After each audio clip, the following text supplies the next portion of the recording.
When I talk about marketing, I really want those farmers to differentiate themselves. That if they're just selling into a commodity market at commodity prices and they're smaller, mid-sized farms, they're not going to make enough money to be economically viable. And we have a lot of conversation going on right now about building local food systems. And a lot of people talk about just feeding the mainstream markets. But those markets are developed for really large-scale farms, and the prices they pay are very low.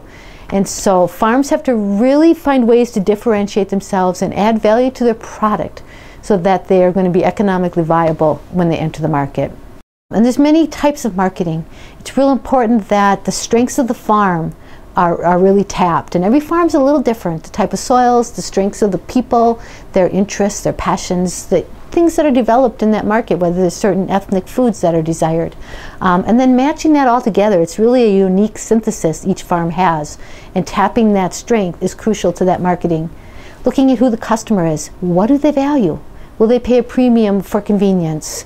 It's a little shocking when you look at what some customers will buy. It's sometimes hard for farmers to see this because they wouldn't spend the money on a pre-cut squash that's $6 a pound when they're used to $1 a pound. But if convenience is the most important trait to a customer, that will trump cost. And so it's very important that they look at what these customers value, who is the customer, what do they want, and then gear their product to that. Don't ever miss a chance to label something. You know, if something's going in a package, you got a chance to put a label on there, and want all of the materials you're using, whether it's a sticker or your farm label, to send the same message about you. So having an identity is really important.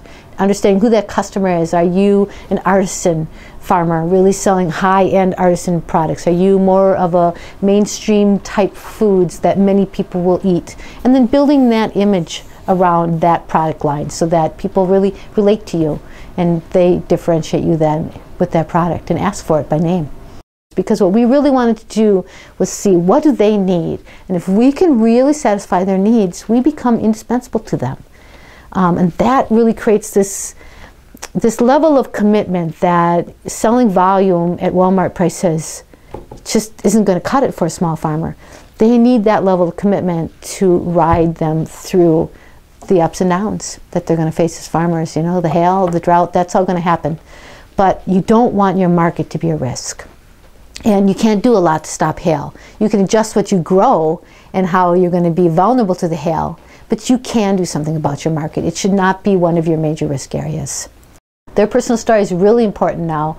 You know, in the 80s, I never would have guessed that farmers would be heroes. We talk about farmers as heroes now, and I had shame about being a farmer. My fingernails being dirty, I'd walk in the store and I'd have dirt on my shoes, and I was embarrassed.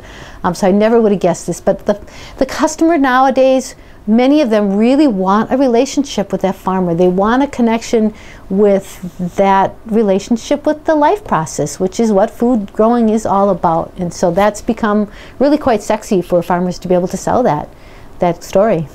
And when you hook your customer with that type of story, there's a fundamental truth there that captures their attention and that they can remember. And that's where their commitment gets built. That's where you become more than just a food supplier, but a relationship, which is part of the reason the CSA has been so popular. They're not just selling product, they're selling a value beyond that food. Many of those customers want to be able to come to the farm, or they want to know how the food was grown. They want to know about an unusual variety, where it's from. So those types of farms will often write a newsletter that includes a little story. I'd emphasize quality, that there's always room at the top. If you're competing with a low quality product or at a Walmart price, there's no room in that market. It's saturated, but there's room at the top. Not that many farms really provide top quality, where that's the premium and the parameter that the product is judged by in your decision making. So if your bottom line decision that you're basing what decisions you make on is that the end product has to be top quality, it's going to affect the decisions you make. I was talking to a cherry producer here a few days ago, and he told me about a product they use on the cherries to slow the ripening. And he told me that the cherry will never fully ripen. So it satisfied the wholesale buyer because they had a longer shelf life and they had less spoilage. But the end consumer is actually getting a cherry that doesn't taste as good. So he actually is getting a premium from his wholesale buyer. And the end consumer doesn't even know this. But then you take this other grower who says, I'm going to grow the best tasting cherry possible. So he's going to sacrifice some shelf life by not using that product. But his end consumer is going to get the cherry that they go, oh my gosh, this is the best cherry I've ever had in my life. And that's what they'll keep coming back for. The end consumer will. Buying that end quality will really be what pays in the long run. If you just think about today's sale, you might put lower quality in the box and you might sell it today. You'll get your $20 or whatever that product is worth today, but they're not going to buy it again tomorrow. So you're going to lose your future sales, whereas if you put top quality in there and you give them the service they really require, they come back. And then you've got today's sale of $20 and tomorrow's sale of $20, and then your prices go up and you've got the next day's sale of $25. And that long-term relationship is really the sort of stability that will keep a farm in business for the long haul.